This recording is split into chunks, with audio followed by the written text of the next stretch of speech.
Chapter 48, Something Wicked This Way Comes. Wait a second, you're in my arms again. How did this happen? Who is coming? Who did you say? But Michael had heard her perfectly. The big white head coming here. Michael had almost completely forgotten about him, about Angel Eyes and his army of iron monkeys, and about the Age of Rage.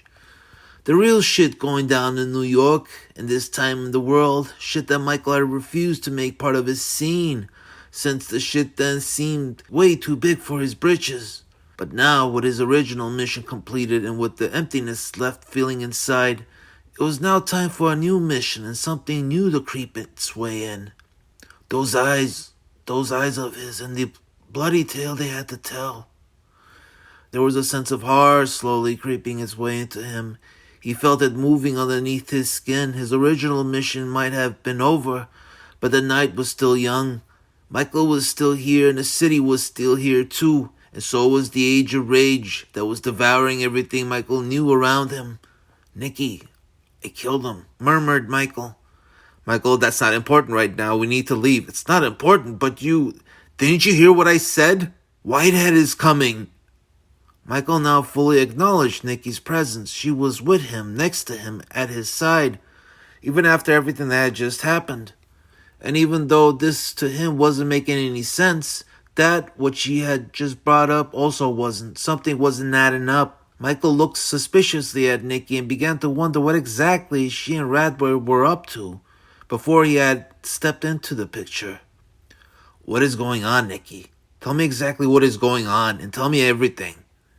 At first, she seemed reluctant to say anything, but after staring at Michael for a bit, also acknowledging his presence here with her, by her side, after everything that just happened, she then nodded as a sign of acceptance. Nicky then went into herself for a bit as she tried to consolidate her senses. She still seemed half hysterical with everything that had just happened. She needed to regain some of her composure so she could explain what was about to go down. "Nicky, you're involved with this? Big white head? How? Who is he?" And with that, Nicky began. "His name is Mr. Dorian, and suffice to say, he's a very, very powerful man." "Okay," said Michael. "From what I know, Mr. Dorian is, or used to be, a CIA agent, whose operations were mostly in South America, where he had spent years and years down there, working with and financing all the drug cartels, dictatorships, and Contras, any organization that was shown willingness to fight communism from spreading." "Okay," said Michael. What the? That was a lot to take in. Michael now thought as he took a big gulp and realized just how fucked up shit was about to get with what Nicky was explaining about this guy. And seeing into Nicky's eyes, the details weren't even over just yet. He's the man behind Ollie North no one speaks about. He was the man put in charge of all this and for pouring almost $1 billion into those countries to reinforce their capital. But now, since the US government has found out how he's been skimming money off the top, they've decided to put a hit on him and take him out. This has made Mr. Dorian very, very angry, and so much so that he's now wanting revenge. And Nicky was now done. She had really managed to sum it up, everything. And, oh, you gotta be fucking shitting me, thought Michael, trying to grasp all that in one setting, since to Michael it all felt fucking impossible to do so. Michael's eyes then just about flipped and switched places thinking about all that as he felt overwhelmed just trying to take it all in. What? Are you kidding me? CIA? Who's Ollie North? Communism from spreading, skimming money off the top, revenge? It all sounded too much like a movie. Michael understood the bits, but it all seemed way too much for anything Michael could have ever imagined he would be getting involved with. And for that, Michael wasn't feeling a connection. But even without the connection, he was feeling something about the whole matter. Fear. Real fear and dread, for it also seemed way too much of anything Michael could have ever imagined he would be able to handle. Dealing with a villain like this was going to be something beyond him. This fucker's coming here now, and how am I? After giving himself some time to really have it settle, Michael felt the spark of a question ignite in the back of his head. The only thing of this Mr. Dorian's story he was able to feel a connection with. Just how far is a madman willing to go to get his revenge? We need to leave, Michael, cried out Nikki. How mad are we exactly talking about here? Nikki went silent as her eyes blazed a bit in worry. Nikki, tell me, shouted Michael. Nick, he wants to detonate a bomb. A blockbuster called a daisy cutter, supposedly big and powerful enough to level this building and even a few blocks. Plus, with the riots he started, he's hoping it'll all lead to complete anarchy. Michael didn't say a word. Michael, we need to get out now. Michael looked into her eyes, looked at his Nikki, and began to wonder what part she had to play in all this. How do you know all this? Nikki looked phased. She seemed conflicted. Michael now grabbed her by the shoulders and demanded again. How do you know all this? Because Madboy and I were in on it, let out Nikki. Nikki's eyes were now flickering and flailing about like crazy, and Michael could now see Nikki behind the mask, and to see what his once sunshine had now become. Now lying there, now next to him, now naked in mind and presence. She's so jittery, but why? Michael could see she was breathing in and out, real hard and fast. Her eyes were dilated, her skin was drenched with sweat, and her nose was as red and agitated as a wino's. Her nose is so red. Michael then took his left hand and placed it over her heart. Michael, what are you? Her heart felt like a jackhammer trying to break through a yard of concrete. Nikki, are you okay? She didn't respond. She was too jittery to respond, and Michael could now tell, as Nikki could also tell, that Michael was really seeing into her for what she had become. Truly and deeply, for everything Michael had seen from her up until now, truly and really was just a front, a facade, an illusion. The streetwise habit of keeping a cool lid to make everyone else think you're in control of things, that you're what's happening, but the truth of the matter was far from the illusion, and without the porcelain mask on, Michael could now see how she has become a cokehead. I mean, she's gone, truly and really gone. I can see that now. But how did she get to this point? What type of life has she been living to get to this? Damn, was she hiding a lot from me? But now I can see that. And now Michael could see her story. She was no longer a Patrick Nagall work of art hiding everything behind a blank face, white as innocence. And the story Michael started seeing of her now that all her details were out and showing, was one Michael realized he was all too familiar with. Ah, God, no, she's her. She's her now. Seeing Nikki like this is starting to remind me of the picture my dad made of my mom describing her to me on what happened to her after she left us. Initially, he didn't want to tell me nothing. Since the time she left, I was only 12. But when I got older, I guess he felt he owed me some bits of the story. I guess at the end, she just couldn't take living the dismal day-to-day life we had, as she started feeling like she was on a merry-go-round with a life she had, going around and around, heading in no real direction. For what I remember, she used to spend hours upon hours indoors, obsessing about the cleanliness of her house, our house. She'd clean and clean and clean and do nothing else, until everything looked immaculate. And then she'd buy a whole bunch of junk from garage sales and fill our house with them, really pretty, make it look like she was creating her own little palace, which I guess she eventually felt a prisoner in. When she finally flipped and decided to leave us, my dad told me she had then went to the bank and had cleaned out all his accounts. And my dad, he had a hefty sum then, since, he'd do a lot of odd jobs for the mob. 500 grand, he said. And when she cleaned us out, she then decided to run away to LA to start a new life as an actress or something. Supposedly, that being an old dream of hers before she decided to settle with me and my dad. Now looking at Nikki, Michael now began to remember the other parts, things his father had also said about his mother to Michael. My father also told me that she always had something crazy inside her, told me how impulsive she was, and also secretive. Like she was possessed, going all the way to become some Hollywood something, but ended up falling flat on her face for all the vices of that city.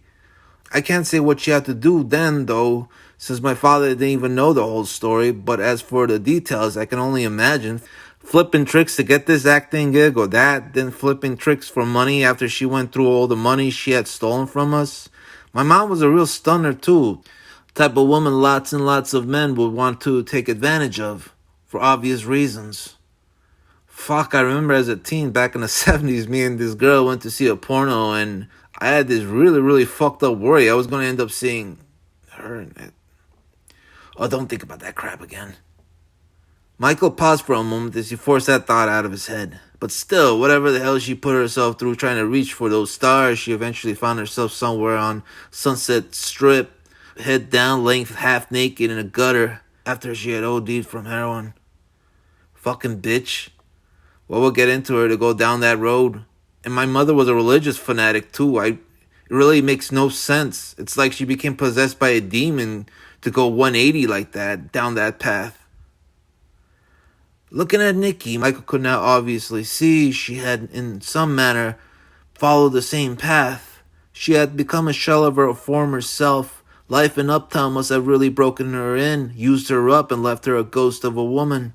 She had become what you can call a Roman tragedy, a victim of her own abundant and decadent lifestyle. Drugs, sex, rock and roll, and then some. Seriously, Nikki, are you okay? Michael asked now, but got no response. In prison, Michael had probably spent tens of hundreds of thousands of hours, all thinking about her and what she meant to him, trying to understand what she ever saw in a nobody punk like him, thinking about her, and what he had lost when she was gone, and what it all meant to him that he had lost her, thinking about her obsessively, impetuously, maniacally, almost to the point of collapse. To a point where he just couldn't think about her no more and had to make the heartbreaking decision to stop, to let it go. In the end, you gotta move on. You have to. I had to. Once the years started to pass, I knew then if I didn't, I was probably gonna go insane. I mean, when this many years pass, it can never go back to being the way they were before, right? Thought Michael, but then looked down at her and seeing how she was here, not as a memory from his past, but here now in his present and possible future. Michael started to think beamishly of the possibilities. Really? After all these years, they can go back to being... Michael for a moment there forgot about the whole big bad white-headed guy and got excited over this. Maybe I did do this all for her, to have her back into my life. And I really didn't come here for... But then Michael pictured Anthony down there and got sad and squeamish again. And then got depressed, seeing as how the night had preceded itself. What have I done? Up until now, even with all the thumping and fighting and thrashing about, Michael had really enjoyed living up the life he once had. This night, he was his old self again. He was a fighter. He was a brawler. He was a wisecracking force to be reckoned with. And he was a winner that no lady could resist. He was somebody, and no longer the lonely and miserable inmate jamming books and dictionaries into his head. For he was his old self, his old self, his. I was my old self. The thought now started repeating in Michael's head over and over, for he didn't want to think about anything else, especially the insanity he had just heard about former CIA agents starting riots in the city and wanting to blow up buildings and shit. Nope. What Michael really wanted to think about was Doris Day, that goddess of a freak of a woman, and how insane it would have been if he ended up, yup. He thought about LaToya and how good it felt to have a woman tending to his wounds in that time of need. He thought about the rumble he had with the beefcakes and how he took on 100 supermen and won. He thought about Sad Boy and how proud he felt when he saw the once cowering Mook stand up for himself, swing a TV into the back of a giant, leathered up Attila Hun. He had had a great adventure. Truly had had a great one. But it had ended the moment Michael had pushed Madboy crashing out of a window. So that's justice, huh? You know, back in the old Shamrock days, we did used to get into a lot of crazy shit. Dumped a lot of skulls. Had some real bitchin' good times. Started a lot of mayhem, mostly for the kicks. And when we saw a man on the streets calling out to us, we ran at him to bang heads, test each other's might, but not to end each other's life. That's really cowardly and despicable, and over what? What the fuck was I done? Did I really do all this for justice? If I did, I should have then burned his face off and sent him to prison for all those years. Eye for an eye, tooth for a tooth. I don't know. Hell, I don't think I would have even wanted to do that much. Now he wasn't his old self. He was at that place, all alone, at that place, waiting, just waiting for something to give. He was once again that lonely man with the lonely eyes staring out of a jail cell, a man so lost in dreariness and gloom that he might as well have forgotten his own name. It all began to feel like Attica again. When you're in prison, you're dead. You're a ghost, a figment of your own imagination, spending an eternity haunting your own damn self. Likewise, it seemed that's exactly what Nikki had become, just in her own way. Maybe the way my mother became. Could I make that semblance with Nikki's story here as that of hers? Also, the question was it all Nikki's doing? Or was there an outside force at work? The way a woman has to deal with the world, with power-hungry, overbearing, devious men that would take a sweet girl like Nikki and concoct her into the ideal of their own ideas of perfection. That's what Madboy would do, even though he didn't really deserve what I did to him. He was still a piece of shit asshole that would do that, turn Nikki into this lady.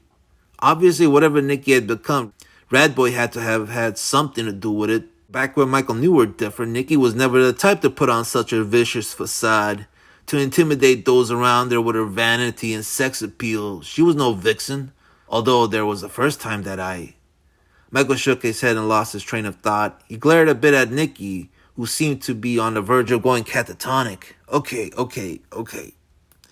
Gotta go back to the whole white-headed matter. I have to. Michael now started watching Nikki, studying her, trying to pick out whatever else she might be hiding. Considering how secretive I've known this woman to be, Mr. Dorian, CIA agent, daisy cutter, it all just seemed way too fantastical and yet horrifying to believe. Does she really have something to do with all this? Or is she just so coked out of her mind that... Michael now started wondering over this possibility. Hey, said Michael, trying to break her out of the state she was in, but to no avail. Nikki now looked like she was burying herself in the safety of her own inside world, burying her head in her own arms, like an ostrich pretending the outside world didn't exist anymore. Nikki, please, Mr. Dorian, daisy cutter, blowing up this building. Are you being serious about all this? Asked Michael, all baffled. Yes. I mean, it seems like, what? You think I'm making this up? That I'm tripping out and being delusional? I'm not fucking kidding, cried out Nikki, batting her eyes violently in disapproval. Fine, I believe you. Actually, Michael still didn't feel like he could, but the second he saw Nikki light up red and start cussing, he didn't feel like putting her through any more scrutiny. But please, at least tell me, how did you and Madboy become connected with all this craziness? Demanded Michael. Well, Mrs. Dorian needed a safe transfer of the daisy cutter since it weighs something over 15K. It needed to be transported by semi-truck and stored for 3 days where no one would check. Madboy and me, we knew Mr. Dorian since he's a major supplier for this city, and before everything that had happened to him, with the hit being placed on his head and all, he was quite a regular in 1999, explained Nikki while continuing to bat her eyes like a shutter, framing all the details. Shit. As coked out of her mind as she seemed on the outside, there was a level of composure and reassurance in her tone. There were a lot of details involved, too many details to be made up on the spot from someone under the influence, and it all sounded reasonably plausible given the events that had been going on all night long with the Age of Rage. What the hell, Nikki? Gasped Michael. We can't waste any more time sitting here. We have to... Why? Why do you want to leave? I mean, if you're connected to all this and Mr. Dorian, then what are you afraid of? Asked Michael. I don't trust him, Michael. Madboy kept insisting that nothing would happen, but he was being blinded by the money Mr. Dorian was promising us, and also there's something else. Nikki's eyes scanned a bit and decided not to bring that up. Since he couldn't just leave a semi-truck anywhere for 3 days, he was willing to pay a hefty sum to have it kept secret at the underground garage of this building. Once he gets here and his men set up the timer, he won't need us anymore to keep his secret. Do you see now why we need to leave? Who else knows about all this? Asked Michael, curious to see how far the details went. Nobody. Nikki then turned her eyes away from Michael as she said that, as if she didn't want Michael spending another second reading into them, letting Michael know that what she just said was probably a lie. always kept things from me, Nikki, making me out to be some stupid child that wouldn't understand the details. Well, at least she explained everything else. And then a thought came to Michael that displeased him so. So, you and Madboy were doing this all for money? I mean, how many people can such a huge explosion kill? Hundreds? How many people are really up there on the 54th floor? Nikki grew an expression of shock on her face, which had Michael dumbfounded as to whether or not she had even considered those consequences. That, or that's what she wanted Michael to think. I mean, there's no doubt about it, such a huge explosion is going to total this building to the ground and maybe then some. Is there something you're not telling me, Nikki? Who the fuck is this lady? But as the notion lingered, building up dread and horror in Nikki's face as her lower lip began to quiver, it was beginning to make Michael think maybe she wasn't, considering the consequences, that is. Her expression seemed as shocked and surprised as that of a child who had just learned she was one responsible for setting her house on fire after playing around with matches in the basement. And for that, Michael felt he couldn't judge her, not just yet. I don't want to judge her at all. I don't want these things to be real. There was obviously way too many drugs in her system right now for her to be making rational decisions. And then there was the fact that Michael wasn't exactly the best example of a man known for his reasoning. Why the fuck you judging? You're really an amoral piece of shit yourself. Michael sighed and grabbed Nikki by the hand and reassured her he wasn't going to get on some high horse and begin persecuting. Nikki went silent as she closed her eyes, and even though it wasn't much of a reassurance, she seemed a bit more at peace. The two then got up, ready to leave, and as Michael turned his head around, he saw them in the way, and also him.